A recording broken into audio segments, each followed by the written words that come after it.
LeBron James has lived a very public life. Who can forget the 2002 Sports Illustrated cover anointing him the chosen one when he was just 17? Now 38, he's done thousands of interviews, spoken out on a variety of social justice issues, earned more than $1 billion as an athlete and businessman, and won 4 NBA championships with 3 different teams.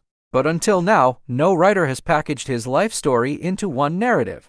Benedict, who co-wrote the best-selling Tiger Woods with Armen Keteyian, follows the same playbook here. He spent years combing through the public record, watching hours of video footage, and talking to hundreds of people from different stages of James' life to craft LeBron. The book serves as both an origin story for the living NBA legend and an examination of how James changed the role of superstar athlete in so many ways, from business to entertainment to politics. Readers who don't already know the beats of James' life will find them all here. Even those who already know what the decision refers to James' 2010 televised special announcing his signing with the Miami Heat after 7 years playing for his home state Cleveland Cavaliers will appreciate the perspective Benedict provides when it comes to just how much James changed the perception of what it means to be a modern athlete. Benedict didn't interview James directly for the book, but that fact drives home one of the book's main themes. James built his empire by surrounding himself with an inner circle of close friends, all of whom he met before adulthood. His fame now allows him to seek advice from and partner with scores of other influential people,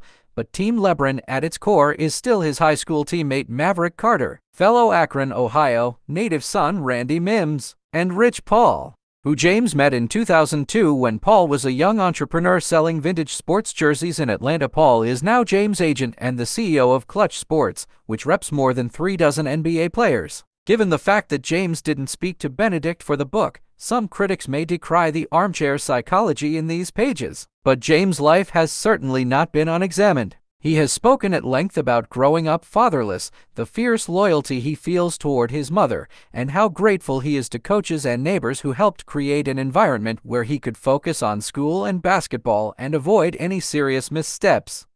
That's not to say LeBron is a hagiography. It touches on things like the Hummer his unemployed mom gave him when he turned 18 thanks to a bank loan secured by the promise of James' future earnings, or the jerseys Rich Paul didn't make him pay for, in violation of Ohio's rules for high school basketball players. But with the benefit of hindsight, they are just bumps in the road to superstardom. In fact, LeBron makes a more compelling argument about just how remarkable it is that a player of James' magnitude has lived a scandal-free life and, in fact, has focused his platform and celebrity on meaningful issues like Black Lives Matter or inner-city education. The young boy who wrote NBA player or NBA player or NBA player when asked to write down 3 things he wanted to be when he grew up is arguably now the most influential NBA player of all time. That's the story Benedict tells in what for now is the definitive biography of LeBron James.